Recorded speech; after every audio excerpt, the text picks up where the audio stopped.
Welcome. Today we're going to be discussing high quality and high impact peer-reviewed publishing with X-Culture. And today we have some special panelists with us. We have Dr. William H.A. Johnson, and he is a professor of management at Penn State Behrend, specializing in technology strategy, innovation management, and global business. His research focuses on knowledge-based industries, entrepreneurial ecosystems, and corporate innovation strategies.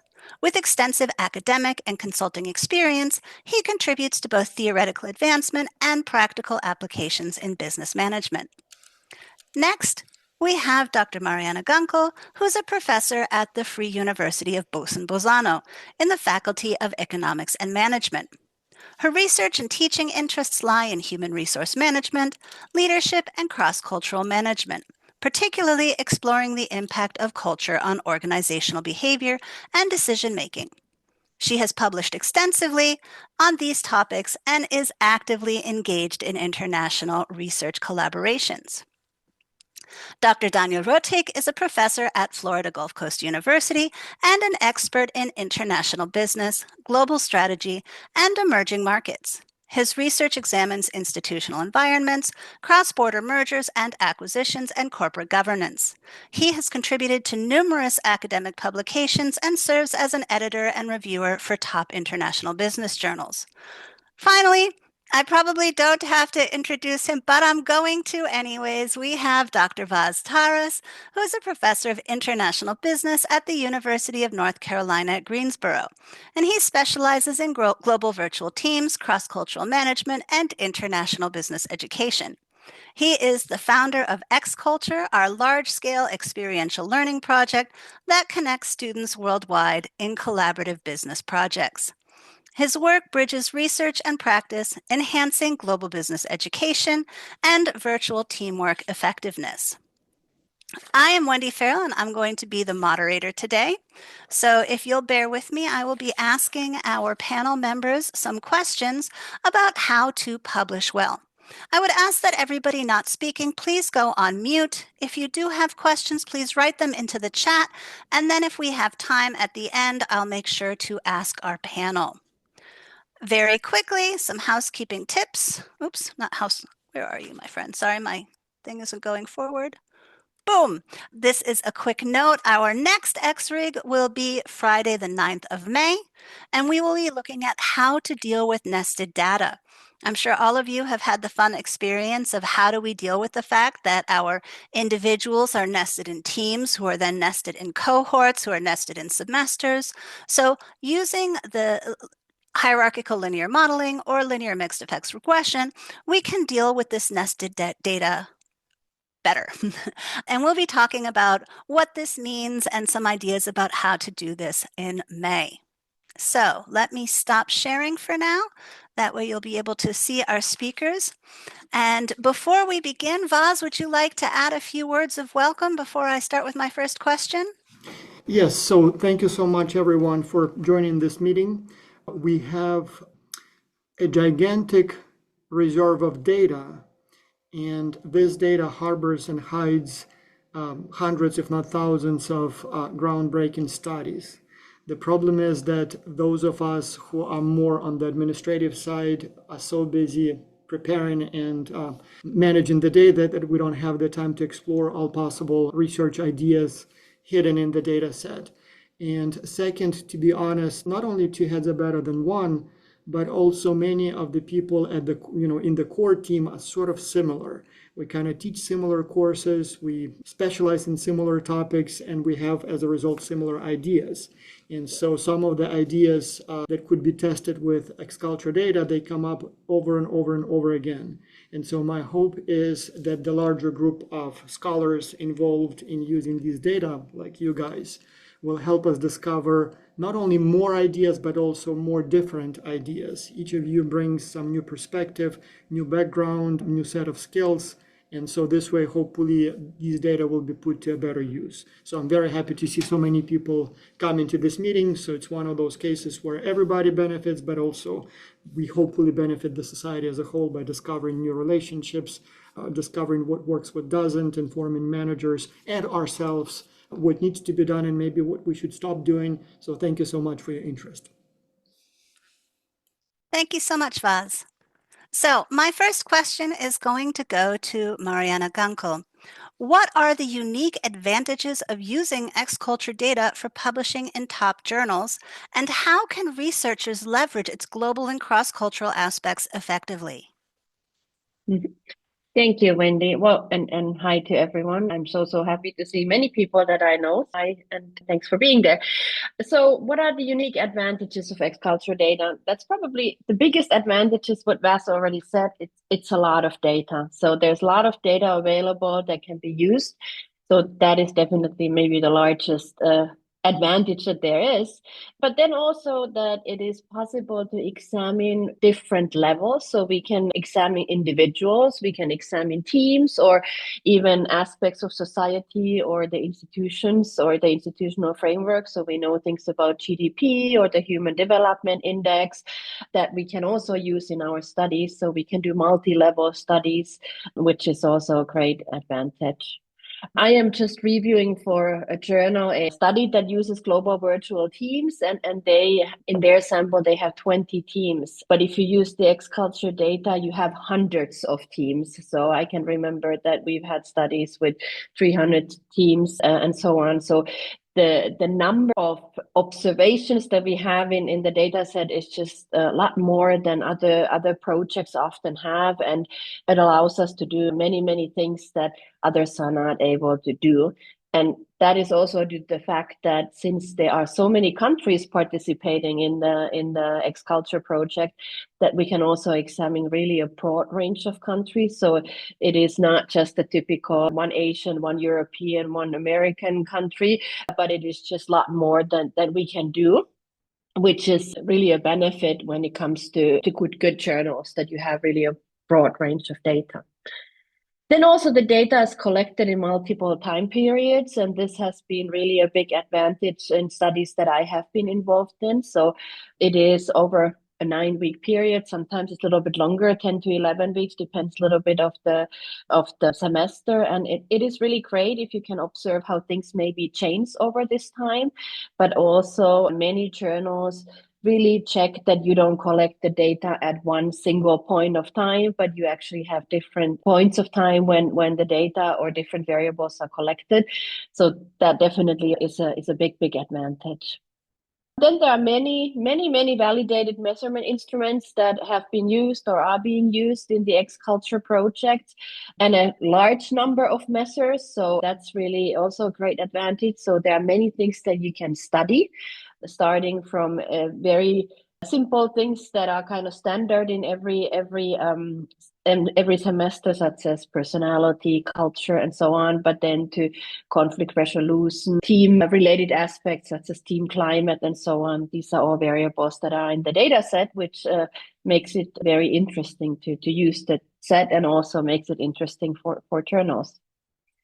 Then what is also good is that the participants work on a real-life consulting project, and this has also turned out to be a big asset. So it's not just a student project in a classroom that the participants are doing, but they are really working for a company.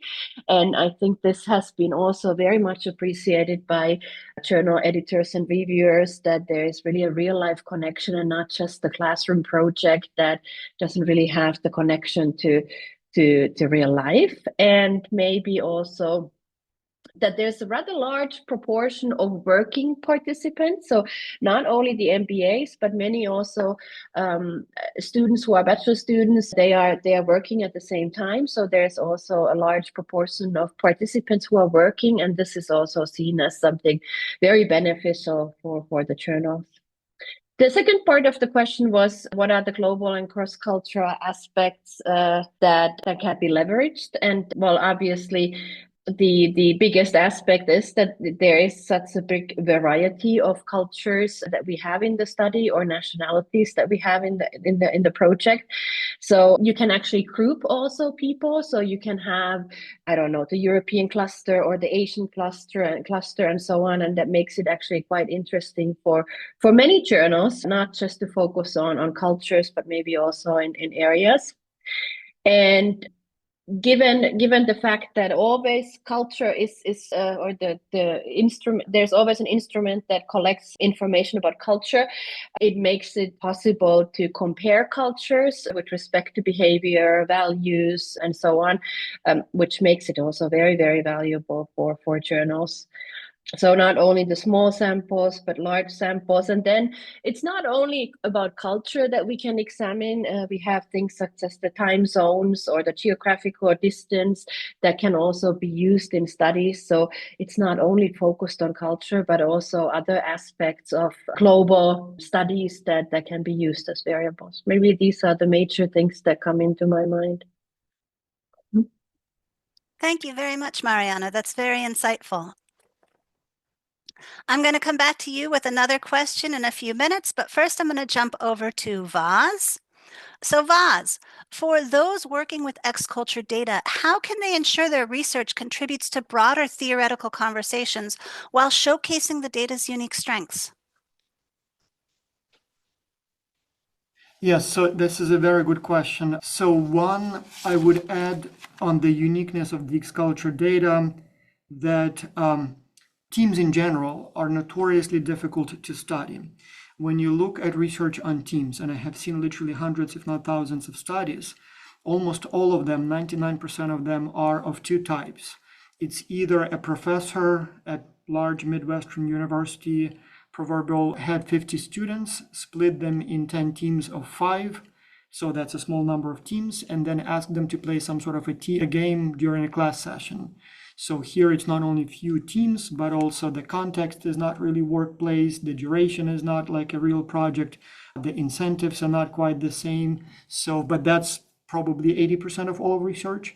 And then another 20% or so is mainly either case studies of one team or a couple of teams, or occasionally you would see lately research on, like for example, conducted using Indian call centers and teams there. So those tend to be larger groups of people, but again, those teams are not your typical project teams. It's it's a work where people just split into teams for ease of management, but they're not really your typical interdependent teams. And so X-Culture allows you to have a large number of teams working on the same project at the same time under the same conditions.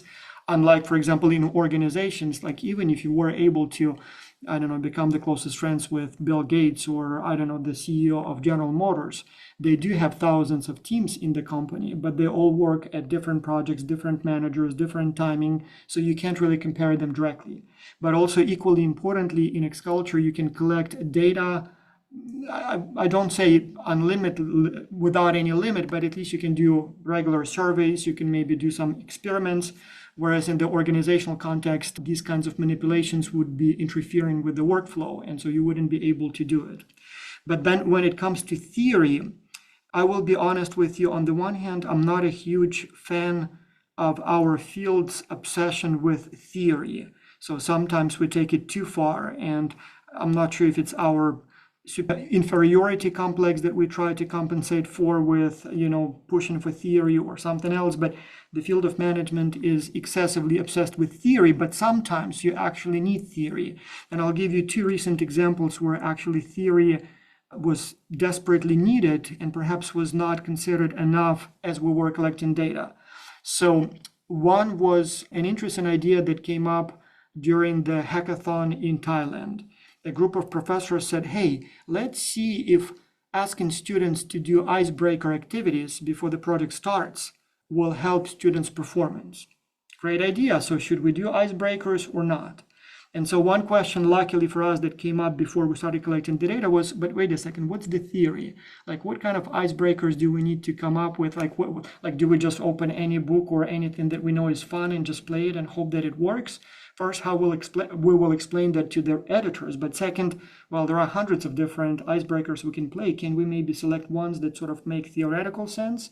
And so eventually we decided on two specific sort of theories or methods. So one around this meta-knowledge. So the idea is as we run icebreakers, we'll learn something about each other's knowledge and skills, which in turn will help us coordinate workload distribution, these kinds of things. And one is the similarity attraction theory. So as we have these fun joined, shared experiences, we become closer with one another, friendlier, and so that works very well. And in the end, we designed the experiments around this theory, selected the icebreakers around this sort of theoretical framework, and conducting the studies actually this semester. But a related study, a professor comes to me and says, hey, let's try if training before the project works.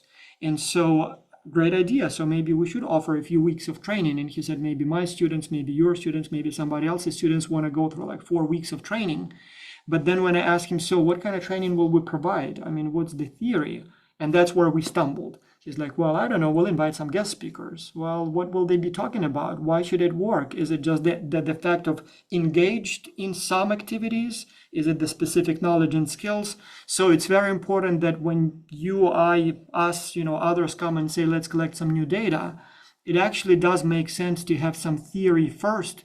And that will allow us to sharpen the focus to select the specific measures, experiments, manipulations that are theoretically sound, so that later, we don't collect data that is basically garbage that will give us bad results. So keep that in mind, and I'll stop at that here. Okay, thank you so much, Vas. So actually, my next question is going right back to you too, so don't get too comfortable. What methodological approaches or frameworks have you seen work particularly well when using X-Culture data, and are there any you'd recommend avoiding? Yes, I'll tell you, again, several unrelated issues. So one, surveys. Most of our data comes from asking questions. And so these are two issues that, maybe even three issues that we always struggle with. So one, it's not really related to methodology per se, but it relates to relevance of the questions to the projects. So some studies are easy to sell, so to speak. So when we ask those questions, students know why we ask them, and they gladly respond to those questions. Like, for example, Mariana here has done a series of studies, or led a series of studies on the effects of different types of intelligences on performance: cultural intelligence, IQ, emotional intelligence. So those are immediately, obviously relevant. And so when we ask students, could you answer a few questions, we would like to see if, for example, intelligence matters. And so we would like to measure intelligence. Okay, well, we'll do it. But sometimes people approach me and say, hey, can we look, for example, at how, and then they would have some very, very unrelated topic, like some of the ones that I remember, like, let's ask everyone to install an app that will track their sleep pattern, and we'll see if the sleep quality affects performance. I suppose it's possible, but it would be very difficult to sell, and it's a little too distal from what we normally do. So that's one challenge. Another one that I deal with, and that's a trade-off. On the one hand, and again, I'll pick on Mariana here, she's always not criticizing, but bringing this concern. So we have a lot of surveys or instruments or data collection, instruments that are single item surveys. Like, for example, we would ask, how many conflicts did you experience last week? And so that's, 0, 1, 2, 3. So that's the answer. And so I always say, well, sometimes you don't need a multi-item survey to measure something. Like if I want to know how old you are, I'll just ask, how old are you? So I don't need to have like a 20-question survey to ask for your age. Maybe the same thing with conflict. And then Mariana says, well, but reviewers, they don't like single item surveys. They're not reliable. So we need to have like a proper survey with, like 10 different questions about the same thing. So that's one struggle. So how many items is enough? But then on the other extreme, I often have people who come and say, well, let's measure something, whatever the scale is. It's a very small instrument. It's only 180 items, and we just need to measure it every single week. And so in that case, obviously, this approach, while maybe improving reliability, but the challenge being that, survey overload. So if you ask people to spend more than 10, 15 minutes answering the questions, what happens is they just simply stop reading the questions and they just randomly click so that we don't penalize them for not doing the survey. But then you basically get random response, and that's definitely not helping much. And my favorite actually approach is experimentation. We don't do many of them. We've done quite a few. So we've tried to manipulate things like team size, training, no training, feedback, no feedback, teams talk to one another or not, monetary prizes to the best teams or not. So we do quite a few experiments, but perhaps not enough. And those tend to be more valid, in my opinion, more interesting, and more practically relevant. So they give you something that you can say, well, if you do this, you'll see conflicts drop by 20%, satisfaction increase by 5%, quality of work increases by this many percent. Whereas with surveys, it's always a little bit, I guess, self-assessment, self-report questionnaires, they always have some limitations, let's call it this way. So, but yes, otherwise we're always open to any methodology as long as it's sound and as long as the study seems like it would be valid, reliable, and with a chance of publication. Thank you very much, Vaz. Mariana, I'm going to come back to you now. How would you advise researchers to position their work to stand out in top-tier journals? Well, I don't want to be boring, but the truth really is that what really matters is the rigor. So whatever you do, it needs to be done in a correct way, and that is often the method, and maybe in that sense also the method, or especially the statistical methods that we use for the studies, and that really matters. And it is really important that there is somebody in the team who is really up to date with methods. And there's been studies that I've co-authored where somebody needed to learn a new method because the reviewer wanted to have something. So I think in top tier journals, it is really, you really have to listen to reviewers, and you also need to think maybe you really need to rewrite the entire paper, and you also need to accept that, obviously, if you think that it makes sense. But this has happened to me now several times. What is also important is that what Vas already mentioned, that theory is important, and it's really hard to publish in good journals without any theory. And sometimes it's really difficult because you want to show something new, or you want to have something that has not been explored before, and then you don't have the theory. But so far, we've always found a theory that somehow supports, or combined theories that somehow supports our research model, and that has been very useful. What has also proven to be quite good, but I haven't done that too often, just very few times, there is also qualitative data in X-Culture. And in one study, at least, we had quantitative and qualitative data. And that was also something that was seen as very good thing from the reviewers, because I don't think they thought we would have that. And then when we came up with the qualitative extra information, there was not too much that they could say anymore, because we analyzed the comments that the students wrote. So that was also quite useful. What I think is really important is something that also Vas kind of touched already, is that when you use the X-Culture data and you want to publish, it is kind of important, at least to my opinion, that the topic is something that is not necessarily related to the work context or a specific project at work or whatever it is. So as Vas mentioned, I have done quite a lot with different intelligences, and intelligence is nothing that really is work dependent. I mean, you have a certain intelligence or you don't have it. And therefore, it's easier to publish if it's a topic that is not really related to a certain work-related thing. So certain work process or whatever that is. Obviously, with this data, it's good to focus on international aspects. It doesn't always need to be the global virtual team. So one of my papers that I guess has been cited the most out of all of my papers never mentions the word global virtual teams, though it's an X-Culture paper, which is kind of bad now that there are some literature reviews, because this paper never appears there. But it's just important to focus it on the international aspects, because that's what we have. So that's why I think that should be the key. And then obviously the topic in general, so it should be something that is current, something that people are interested in. So in this aspect, COVID was really good for X-Culture, I would say, because many of our papers really, I would say, easier way maybe to be published as global virtual teams really became a thing in the COVID times. So I think they need to be something that are relevant at the moment. They somehow need to be innovative, either with the method or with the theory. And yeah, all in all, something that is easily examined by the X-Culture data set. So if you cannot examine it, you can't try to get it through by kind of thinking that, well, nobody notices. Somebody will notice it. So it's always important that you will examine something that is really easily examined by the or examinable by the X-Culture data set, I would say. Wonderful. Thank you so much, Mariana. Danya, I'm now going to turn over to you.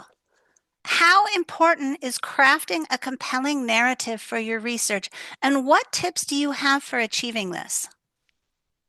Well, thank you, Wendy, first of all, for that kind invitation. It's a pleasure to be here. And, I want to just quickly say something about VAS. I've been part of the X-Culture project since the very beginning. This is now 15 years ago. By the way, I have to say, VAS, your office is getting more and more beautiful every time I see you. It's becoming a background picture. I should take a picture of your office and put it as my background, actually. And this is a real office, right?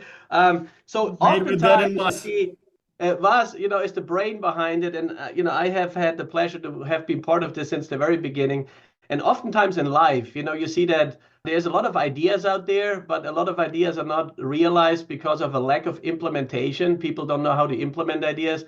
And VAS, made it happen. Of course, he always humbly says, it's about the team and everyone involved. But I know without VAS, right, this whole project wouldn't have happened. I'm always every time I see VAS at international conferences, I'm always worried about him flying on a plane, because I said, if something happens to the plane and VAS goes down, what happens to X-Culture? But what I'm trying to do is to create that connection, because this is the same for research, okay? There's a lot of ideas out there for research ideas, but there's a lack of implementation, which is why a lot of ideas are not published, or they're not basically communicated in the right way. And that comes back to the narrative, right? I think, Wendy, this is what you ask about, and a compelling narrative. And one of the things when preparing for this, I thought about one of my professors when I got my PhD told me back in the days. I've been a professor now for, I guess, 16, 17 years. I finished in 2008 with my dissertation, my doctorate. But one of my professors said, research means conversation, okay? And before you do any research project, you need to understand,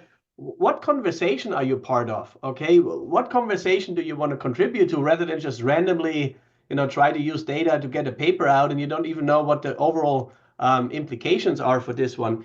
And that's why I've recently done a workshop for a Latin American university on how to publish in general. And what I told my PhD students there is, number one, you need to first of all decide what conversation you want to be part of, which means you have to be well read, you have to understand the field, and you want to integrate yourself into the academic community. So researching and writing a narrative doesn't mean that you just sit in your office and try to write your own narrative. You want to be part of a community, which means international conferences, for example. We have a lot of X-Culture activities at the Academy of International Business World, which is coming up in Louisville.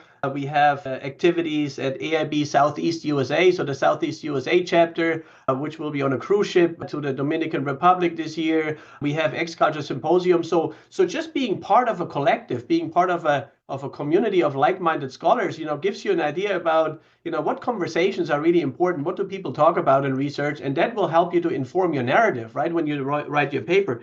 I always also tell my students that you have something to say. You need to make sure that you have something to say. And I did a little experiment. I know VAS is doing this also sometimes, experiments. I did it anonymous because I wanted to get real data. Sometimes if you put names to it, they don't tell you the right answer. So I asked a bunch of PhD students and said, okay, tell me the top journals, you think are the top journals, right, in your field. And, of course, they always come up with the Academy of Management Journal, Academy of Management Review. No, all those journals, right? Strategic Management Journal and Strategy. And I basically said, okay, anonymously, if you could submit a blank paper, there's nothing in there, not a single word, it's just blank, and you have a guarantee that they would publish it under your name, you would be cited, okay, in that name, would you submit it? And you wouldn't believe how many people would say we would do that, just to get that reference. Just to get that citation, oh, I'm published in the top journal, but they had nothing to say. It's empty, right? And a lot of people seem to shoot for this. They say, oh, I want to publish in top journals and just submit everything there, instead of really thinking about, what do I have to say? Okay, what is the implications? Because a lot of people will tell you that it's very hard to publish things. But you know what is even more difficult than publishing? It's unpublishing. Once your name is attached to a paper, you can never unpublish it. It's out there. And you want to have something to say, right? And that goes back to that narrative, right? This is your own work. This is your own extension of what you are about, right, in your professional career. So you have to be very careful there. And I want to give you one quick example. I know, Wendy, we have about 5 minutes, so a couple more. I was editor of AIB Insights. Some of you may know AIB Insights is one of the 3 journals of the Academy of International Business, next to JIBS, which is the flagship research journal, and the Journal of International Business Policy. And in my first year, I was editor for 6 years. And so I did my full term, 3 years as associate editor and 3 years as editor, and then I rotated off. And in my first year, I implemented an idea, which was a special issue on the annual AIB Dissertation Award. I don't know if you heard about this, but every year, the Academy of International Business gives the best dissertation award of, it's basically the Oscar for movies, right? Which is, I think, coming up this Sunday. So one movie will get the best Oscar, the best movie from last year. And the AIB does the same thing for dissertations, right? The previous year, all the dissertations in international business are part of that competition, and one will win. And what AIB does is they invite the top 5 dissertations, right, as judged by a committee to the annual conference. They have their presentations, and one will win.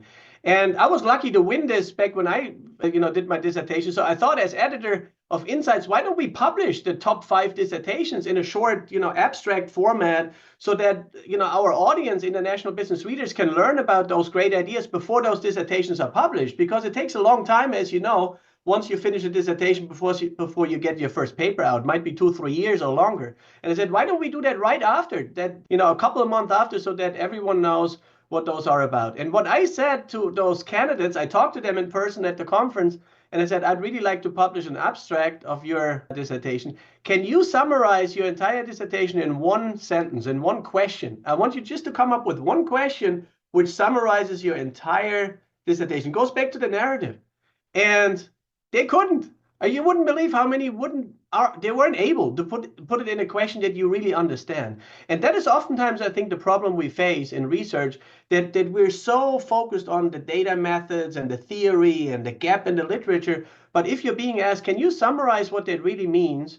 It's very, very hard for us to do. So in order to write a good narrative, to wrap this up for this question is, number one, you should always start with the why. Why is it important what you're doing? Why is it relevant, right? Simon Sinek wrote a good book on Start with Why.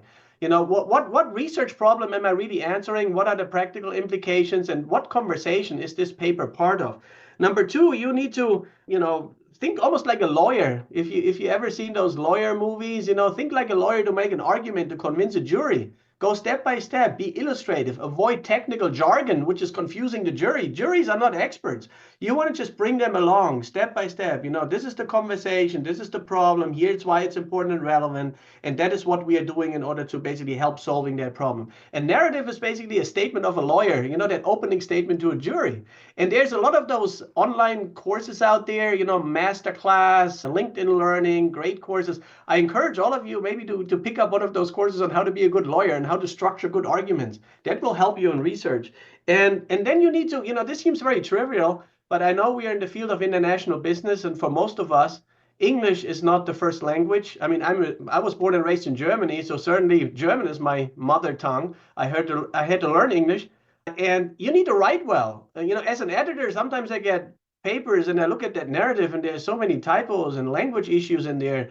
Make sure that you find some way, and there's a lot of solutions now, to really write well. This is so important, to structure your thoughts, to be clear what conversation you contribute to, and to just write well, okay? So I'll leave it here, Wendy, and maybe we can address more things in the Q&A round. I know we're on a timeline. Super. Well, thank you so much. But luckily, you have another 5 minutes here with the next question, which I'm going to dive right into. Yeah. When submitting to international business journals, how can researchers effectively communicate those broader implications of their findings, like you were just suggesting? Yeah, so this is a great question, and this is kind of piggybacking on that earlier question, because again, first of all, it goes back to the question of why. Why is it important what you're doing? If you don't even understand, why your paper, has any practical relevance or pedagogical relevance or public policy relevance, it's just filling some type of gap in the literature. It is really hard to then come up with the implications, what that really means, other than, well, the implications are it's filling a gap in the literature. And I remember one of my other professors in my program, and I still remember this even though it's so long ago, said, for example, why is no one selling ice cream on the moon, right? This is a gap in the literature, isn't it, right? because we don't have any research on ice cream sales on the moon. It's not relevant. It's not important, right? There's no people there. So the idea here is, this is of course an exaggeration, but if you think about this, if we only focus very narrowly on just gaps in the literature, it will be very hard to find implications. Second, if you think about the implication sections of journals, especially top-level journals, it often seems like an afterthought, that people kind of add this, right before the paper got accepted in that conditional, revision, that they basically cleared all the other issues they had theoretically, and then they say, oh, it's now conditionally accepted your paper, but now, come up with at least some implications. The implication should be the centerpiece of your paper. They should really, be the core of what you're trying to do. And I thought about, let's do something. I don't know if you have access to the chat. I'm going to read this to you, but I'm also going to put this in the chat. Are you guys familiar with Marc Casson? Is that a name which is familiar to you? Marc Casson? Anyone? Yes, no? You heard about Buckley and Casson, I'm sure? Peter Buckley and Casson, right? The founders of the theory of the multinational enterprise. By the way, that AIB dissertation award I mentioned is actually called the Buckley and Casson Award, right? So everyone knows Peter Buckley, and the second guy is Marc Casson. He is an economist also out of the United Kingdom. And, he actually published a very interesting paper in AIB Insights when I was the editor of AIB Insights. And I'm trying to put this in the chat. I don't know why this is not appearing. Is it appearing now? Can you see this? No, everyone? I don't know how to shoot this off. Oh, it's exceeding the word limit. That's why. So I think I have to probably post this twice. The first one, let me see if I can do this. If I can do this now. Well, let me read this to you real quick, okay? So this is the paper. I'll send you the quote, okay? And Marc Casson, again, who was one of the founders of the theory of the multinational enterprise, he reflected on the field of international business. By the way, international business became a field in 1970, so not that long ago, about half a century ago. And he said, when he reflected on it, he said, in the early years of international business as a distinct field, around the time when IB split off from the business policy discipline, and so became its own discipline around 1970, IB was the most promising field, he said. It seemed it was global, interdisciplinary, young, ambitious. It was ideal. Yet, nearly half a century later, so that paper was published in around 2018, so half a century later, after IB became its own field, he feels that I'm so worried about the current state of international business studies because standards have eroded, data sources are suspect, IB studies have grown in terms of quantity, but the quality is highly debatable. There's no coherent systems view that commands general support in international business research. The most worrying feature of the modern scene, he says, is that there is no gold standard for IB scholarship. There are merely conventions, right? And then he talks about that, and I think Vas made that comment too in our chat, that we're too focused on theory and getting the right methodology rather than thinking about what real problems in international business do we need to solve. And IB, I don't know if you followed this, we have a real problem as far as our own legitimacy and relevance is concerned. And Gene Bonawyn, I don't know if anyone knows that name, Gene Bonawyn, also one of the founders. He unfortunately recently passed away, but he and I wrote an article on how to regain legitimacy and relevance in IB, and we had a lot of contributors to this, former IB presidents, Academy International Business presidents, that by not solving real problems, by really being too focused on theory, we are almost not legitimate and relevant anymore. So that a lot of business deans, around the country in the US, and I don't know about in Europe, they say, why do we even need an own IB department? Why don't we just integrate IB, in whatever the finance department and management department and marketing department. And so when you think about implications is we really need to make our research, we need to make implications the centerpiece, the practical application, the pedagogical application, whatever we want to solve as a centerpiece. And that, I think is something which is very rare, in the research we look at. And the last thing I want to say, Wendy, for the sake of time, is that, since we talk about X-Culture data, think about practically, talk to executives. I do a lot of executive MBA teaching, which kind of keeps my fingers on the pulse of the business community so that I see how executives think. And I always make that a two-way communication. I write sometimes qualitative papers with my executive students to learn, case studies, for example, to learn, what's going on their mind. Get an idea of what skills, what knowledge, what experience they believe our students need to have in order to be successful in international business. And then in order to test whether those skills and whether that experience and that knowledge has actually been acquired by our students, we can then use that X-Culture data set in order to test those type of questions. And then we have a real application. For example, why do students need cultural intelligence, for example, right? The big why. We need to have an answer to this. We can't just assume, everyone has to have cultural intelligence. Why do we have to have cultural intelligence? We should have an answer to this. And then if we find an answer to this, why it is important, then we can use X-Culture's data set to see, have they actually acquired more cultural intelligence by being part of this project? What are the components of cultural intelligence? How can we build cultural intelligence going forward? That is a real practical application and implication, as Wendy asked. And then we can really frame our paper around this rather than just make it a last paragraph and just come up with something just to make the editor happy to have some implications in the paper. Okay. I think, Wendy, we're out of time. Thank you so much, Daniel. Okay, Bill, now I'd like to turn over to you. In your experience, how does a lack of theoretical contribution or methodological rigor affect a submission's chances, and how can authors address these challenges proactively? Okay, thank you. First of all, thank you, Wendy, for setting up this panel for us all. I'm reminded of the old saying some of you might have heard about never following a better comedian. In fact, actually, I saw Conan O'Brien last night. I think it was on Jimmy Kimmel, but he was talking about the concept of bumping. And I guess that's the idea of two comedians saying the same thing. And you want to talk to each other ahead of time so you don't bump into each other in terms of the topic. It seems like some of the stuff that is embedded in this question has been talked about already. I like to say Daniel has some good advice there. I like the idea about having something to say, which actually reminds me of there's a Neil Young song that talks about that as well. Now, it made me think about theory is, in a way, it's saying something in context. The theory is what provides that context. And it also provides the why that Daniel actually mentioned as well. Now, I want to go also back to what Vas said, which is obsession with theory. There are pros and cons, I guess, but for better or worse, that's the way our profession is set up. So I want to go through just a quick, I actually created a script based on the questions that were assigned to me. So the first thing is that rigorous theory development and methodological rigor are both a must for high quality journals. So that's something that we have to just accept right away. Now, high quality for me, at the school that I'm at, we use ABS lists, so the Academic Journal Guide, and most of you are probably familiar with that. It goes 1 through 4, and 4-star being what, an FT50 kind of journal. So we see high quality as being ABS 3 or higher. So JIM is a 3, JIBS is a 4-star. And quite frankly, to get published in those journals, you have to have theory, and it has to be rigorous, as Mariana pointed out earlier. Now, this can be a problem, as I've mentioned before. Some of you, again, Drew's out there. Some of you have talked to me about this before. It can be a problem with X-Culture because we use secondary data.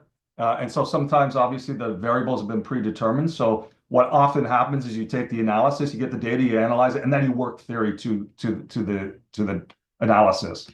And what this is it goes back to the question I think Daniel was assigned to ask about giving a good narrative. And so making sure you develop a detailed theoretical picture of the phenomenon you're studying, which is similar essentially to developing a compelling narrative, because really the story is your theory for why the analysis is the way that you found it. Right? So this is the reason why theory is still important, even though it's a must in order to get into these journals. And I'll just give you an example. This is where I said I came up with a script here to share with you. An example for me came from an X-Culture study that I led, where we published in the Academy of Management, Learning and Education in 2022, and Vas was part of that team. We found in general that team charters or contracts, depending on where some people like to call them one versus the other, but I'm sure most of you are familiar with it, they don't have a material effect on performance, but they did seem to help with participant satisfaction. So method-wise, we found that teams without contracts did just as well as those without. A previous theory would suggest that formal contracting would help clarify roles and thus lead to better performance. So while thinking about the findings, I realized that the literature on team contracts had not necessarily thought about informal contracting as a means of coordinating team members. And thus we developed the paper around the idea, after it was first submitted, that informal contracting could be just as effective as formal contracting. And however, formal contracting might allow for better transparency and therefore may still have a positive effect on things like satisfaction and motivation that we found. So that theory helped us explain what we had found. And the bottom line is that without that theorizing, our submission would have been rejected after the second round. I think we went through 3 or 4 rounds with that paper, and we started with just basic theory at first, and we were really pushed by the reviewers to bring on the theory. Because at the point where we first put it in, we didn't have that compelling story that I think explained what we found. And by developing that theory, that story, we gave new life to our paper, and a round later, I think it was accepted. So that's kind of my personal experience with the importance of theory. And as I mentioned before, it goes back to what Vas said, which is for better or for worse, we have that obsession. I did want to point out, though, with Daniel's point about theory versus practice, because as you can tell, I'm getting old now, so I'm the old guy in the room. Not that old, but I've been around my teachers. Actually, my next question will go into some of my mentors who were greats in the management area in the 1980s. One of them, Gareth Morgan, wrote a book called Images of Organization that some of you might have heard of. I've been around long enough to know that we've had this debate between practice and theory forever, at least since the 1980s. You know, I came out of my PhD just as we entered the new millennium, I guess. So I, I'm old enough to know that we've been debating this forever. So, and I think we do need to be practically relevant, as Daniel pointed out. At the same time, I think the importance of being an academic is bringing in the theory. If we don't bring in the theory, what are we? We're just pretending to be consultants or business people ourselves, right? So I think it's important, especially as business academics, that we bring both theory and practice. And that's really the idea of bringing the compelling story built on theory, and then also bringing the implications that Daniel mentioned that we also know that we have to bring to the papers we write for most good journals as well. That brings in that sort of practical side. So that's that question. Yeah. Thank you, Bill. So I'm going to jump right into the next question for you. What advice would you give to researchers who feel discouraged after multiple rejections? How can they use these experiences to strengthen their future submissions? Okay, again, I've got a script here, so I'll just read through it. Hopefully there's some words in here. Okay, first of all, I'd use the old adage that when at first you don't succeed, try again, right? So I've been there. So this is the other thing. As the old guy in the room, I've been there a lot of times, and it's worked out well. So you just got to keep on plugging out. So in trying again, I would take whatever advice you get in the multiple rejections and sincerely work towards fixing any truly problematic issue. Though sometimes it's just a matter of fit or lack of reviewers or editors really understanding your story. And sometimes that means, again, going back to my last comment, that you have to change the story slightly, maybe bring in a different theory or update the theory. Sometimes it's just they don't understand. And that's another thing. It just they don't understand what we're really trying to do. But often it can also be just you doing a poor job of telling your story. So you got to be honest with yourself when you're doing that. Or perhaps as I'm listening here, you might be just having bad luck. Now, the example I have for this question is also recent. It involves a paper we just published this year in the Journal of International Management. Vas was also part of that as well. And the paper was about the effects of cultural intelligence on conflict and team performance, also an X-Culture paper. Now, the conference version of the paper had won a Best Paper Award for a division at a conference at Canada's ASAC, a conference that you might be familiar with, the Academy of Administrative Sciences Association of Canada. And it was also nominated for the CUBE, is that how we pronounce it, award at JIBS, which, as you all know, is CUBE, I think they go by CUBE. Yeah, so it was nominated as one of the papers for that. So I guess, basically that feedback was giving this idea that this is a pretty good paper, right? I mean, it was an award-winning paper. Well, it was pretty much rejected on the first round when we submitted to the Journal of Applied Psychology. Again, 4-star, pretty hard to get into that journal. Then we tried the Academy of Management, Learning and Education, because I figured, I had a good success in that last round with the other paper I mentioned. Now, we did get through 2 rounds, but it was rejected after 2 rounds for having little to do with learning, despite the student data that we had and all that. It's almost the flip of what we often get for X-Culture data. At the time, to be honest with you, I was upset that we had totally rewritten that paper to appease the reviewers in the first round of AMLE, and they still went on to not accept the paper. And we kind of had to stick our tails between our legs, I guess, and walk away and submit it to a different journal. So we decided that JIM might be a good home. Because again, fit is one of those things that you have to think about when you're dealing with these rejections that I'm talking about. Now, I like to say that we succeeded on the first try at JIM. Keep in mind, this was an award-winning conference paper. It actually took us 4 rounds. to finally get published. That's the longest I've ever experienced in 25 years of publishing in academic papers. So if you're young, keep in mind that even older, experienced academics still can struggle to get papers accepted, even award-winning ones. This is why I think this is a relevant example. And it relates to the last question in the sense that we had we had to work on improving the theory and explaining the method to reviewers to finally get it published. But it is frustrating. It was frustrating when you run into reviewers who are essentially initially can't seem to see the value that what you're doing in your work. This was, after all, a paper that won awards already, and yet some reviewers required so much rework to be done. And I'll get to some of this in a minute. Unfortunately, the way to survive this is to change the paper towards the needs of the reviewers. So this assumes that you get revise and resubmit, but you still have to work on the paper.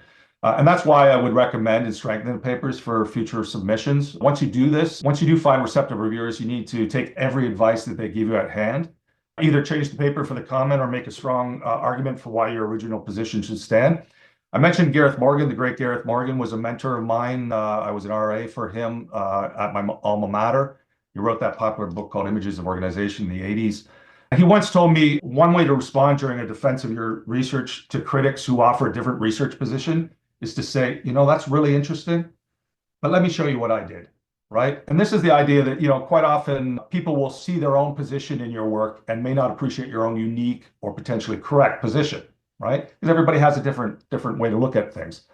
Now, you have to keep in mind, obviously, it's called a PhD defense for a reason, right? So you still need to be forcefully persuasive about the ideas that you're trying to get through. And again, sometimes it could be just changing your story. Sometimes maybe there is something wrong with the story that you're telling. Now, the frustration for us in the example I gave you, publishing at JIM, was that the reviewers actually seemed to say, after every review, they seemed to say that they liked the paper, but they suggested all these other ways of changing it before they would recommend it for publication. In fact, it got to the point, as I said, we had 4 rounds, got to the point where I was about to complain about author abuse, which can happen as well, right? Reviewers, just do this, just do this. It's like leading you along. Now, it eventually did get published. So the final paper is good. But it is quite different from the original award-winning one, and that's interesting. Now, I have written down, is it better or worse? I would say it's the same quality, but with a different substance, obviously. And that's part of the process of journal publication. It's all about adaptation, and ultimately, that's the best advice I can give to you in this situation. So you want to be adaptive and constructive. You want to stand your ground when you know you're right. For example, the main reason that the paper was rejected at the other good journals was that it wasn't quite a fit for those journals. So to some extent, we moved along and found that fit. And we did find it with Jim. It just took a little while to go. Now, I just wanted to quickly wrap up with another great mentor of mine named Christine Oliver. And again, she was editor of ASQ, the Administrative Science Quarterly, which is one of the top journals in management. This was back in the late 90s, so just as I was finishing up my PhD. So I think she's been retired for a while. But she once told us when I was going through my PhD program that there's a place for every paper. Even those papers that are taking up dust in your drawers right now, right? And I took that advice actually to heart early in my career. I took a conference paper that had been sitting in my drawer, literally sitting in my drawer for a couple of years.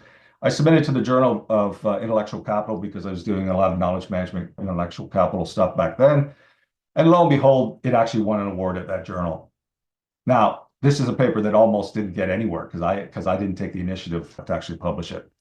So something that would have gone nowhere without me taking that risk was found to be useful simply by giving it a try and getting it out there. So that's one of the big things, persistence, right?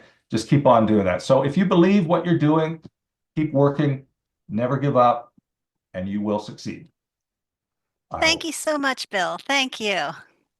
Before we end, I wanted to come back to Vaz to finish out on how we can ensure impactful research. I'll tell you about my proudest moment in my life related to X-Culture's impact, research impact. So I always envied scientists about whose research CNN or PBS or NPR talks in this form. Scientists have shown that A leads to B. Red wine makes you live longer or something. And so last year we had that moment. We were the scientists. Let me show you this wonderful thing, and I'll tell you how come that particular one. So do you see this man, PBS? Is that? Yes, so it's actually 500,000 views. So I don't know if any journal article talked about it. So this guy talks about education and then he says, scientists have shown that. And so that relates to our paper that we did some years ago. After 6 rejections, we finally published it. In that paper, we wanted to know if students from better schools perform better than students from average schools. And so since in X-Culture, we've had like 700 different universities. So we could look at whether students from top schools perform better than students from bottom schools. And so we had this argument. So I was saying that we need to show impact, not just by showing these, significance levels, p-values, who cares about that stuff? Let's put it in concrete terms. And so I put in the paper a statement or a paragraph that says for every 1,000 university ranks, so there are like 20,000 universities in the world ranked by Webometrics. And so for every 1,000 positions, the performance improves by 1.9%. Or if you take an average school versus a top school, the improvement is about 19-20% in performance. And so what made me and that's easy to read. And I remember, Ernesto, if you're listening, you took it out, or somebody on the team took it out like 2 times. I kept putting it back and they said, oh, that's not scientific. And I was, no, that's what the press will understand. They don't care about your asterisks and p-values. And then Ernesto sends me the link to this PBS, and the guy talks, scientists have shown. So first he misinterprets what we actually have shown. Second, he doesn't mention us, and the only reason we know that's us because he's talking about exactly the same percentages that are in the paper. And then he says, like, for example, a student from Yale versus a student from Colorado State, the difference will be 20%. So he was probably thinking, top versus average. We didn't have those 2 schools in our sample, obviously. But I was like, okay, we've made it. So they talk on PBS, they talk about as scientists have shown without mentioning the names. That's but what I'm trying to say here is when you do research, first keep this in mind. That's the mantra that I have on my, so what? Who cares? Who should care? And so what? And by so what, I mean, so what should you do or what should you stop doing based on the findings of your study? Nobody cares about a bunch of boxes and arrows with some indices and asterisks. So what do we do or what do we stop doing? If you can present your results in those kinds of terms, if you can managers, if you do this, this is what will happen and this is what will change by this many percent. Then yes, you probably will have a greater impact than when you just have this gigantic regression model with all kinds of indices that nobody really knows how to interpret. So I'll stop at that. Thank you so much, Vaz. I think we've actually run out of time, but I suppose if some people want to stick around and we have room for one more question, if somebody has one that they'd like to type into the chat, perhaps we can do just one more question. Thank you for sharing that. I'm going to watch it as soon as we're done. Yeah, that's the video right in the middle. They talk about our research. But yeah, talking about rejections. Rejected, I think, 6 times for the lack of theory, by the way, and that made me crazy. So like, what kind of theory do you need? It's an obvious question. Bothers employers, bothers parents of their kids. Should I pay for Harvard or should they go to Colorado State, for example?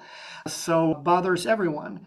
And so eventually we published it, and then we published the follow-up in Harvard Business Review, and then all of a sudden it's all over the news. So utility analysis. Go back to the U.S. The election here has highlighted a distrust in American class voters. I got to turn my thing off here. I was going to say that Democrats being the party. I did it for you, Bill. Oh, now I did it again. Wendy, I have a quick follow-up. Yes. I think this was a great discussion between Bill and Vaz, right? And one of the things is, I'm trying to reconcile this. I think Bill is exactly right. We've been having this discussion about theory forever. And I put in the chat, I don't know if you've seen this, but some references because I want to help you, maybe after our chat to read some more. And, one of the references is by Denise Rousseau. I don't know if you see this from 2005. By the way, Vaz, if you remember, that's actually the Academy of Management meeting we met during the new doctoral student consortium. So I guess we can celebrate 20 years of friendship as well, right? Yeah. This year, 2025. So time is running. And the thing is, Denise Rousseau, right, who was the president of the Academy of Management at the time, she talked about evidence-based management, right, which goes back to, what Marc Casson, and I'll also put Marc Casson's quote in there a little earlier if you look at the chat, the one I was referring to. So saying, how do managers make decisions, right? And this goes back to PPS. How do real people in the industry, parents, policymakers, how do they make real decisions? And Denise Rousseau said, people don't make decisions based on evidence. Oftentimes it's gut feeling. And she started at her university an evidence-based management institute to help managers to reach out to make decisions in a more analytical way, right, based on evidence. Now, another one, and I put a couple of quotes by Jonathan Doe in there, who took the other perspective, right, what Bill said about, we need to be phenomenon-based researchers, right? We should be, of course, rigorously trained in theory. We are the ones who can analyze a problem based on theory, based on our training. We have all the empirical data analysis tool trainings. We can interpret the data. But we need to find a phenomenon to research about, right? We can't just research something hypothetical, which no one is interested in. So he started the idea about phenomenon-based research. And, I'm talking to Vas again, if you remember the last cruise conference we had back in 2016, when we put AIB Southeast on a cruise ship for the first time to Mexico, Jonathan Doe was actually the keynote speaker at that conference on the ship, and he talked about his phenomenon-based research concept. So the idea here is it's not either or, it's how can we combine that, right? And we're the next generation, by the way, right? I mean, we can always say things are the way they are and we cannot do anything, but you see that. I mean, Vas now is a vice president of AIB. He's a decision maker. Some of us, including myself, we've been editors or associate editors of journals. So we have real impact in a way, in our little sphere to make some type of changes saying, you know what, in our realm, okay, how can we combine those two things, right? The evidence-based management and the phenomenon-based research perspectives, and maybe combine them in our own work and our own influence. And I think our X-Culture data set gives us such a unique opportunity because everything we do is about educating the next generation. So it is a phenomenon, right? We want people to have, or our students to have certain skills and certain experiences to be good managers. And at the same time, we can tackle those things, as Bill said, based on real theories and explain things and maybe even question some theories. And the last thing I want to say, I think Bill and Vas talked about this being rejected many times and having 4 review rounds. I have a similar story. I just got a paper accepted, which will be published soon, on how blockchain technology, you might have been familiar with this, blockchain technology will change mainstream management and international business theories, okay? And that is a paper I've been working on for several years with a couple of co-authors. Actually, one co-author, we brought someone else on board. I actually, during COVID in 2020, went through a blockchain training with IBM to become a certified blockchain instructor and certified blockchain practitioner to really bring this into the paper, to get this paper published. Because when we first submitted it, and that was back in 2017 when we worked on it, the Academy of Management rejected it and said, we don't understand blockchain, number one, and number two, nothing will change our theories. So why you are questioning our theories? So there was a resistance. So now is the time that people understand about blockchain technology and digital transformation. And we had to find a really good narrative in order to say, oh,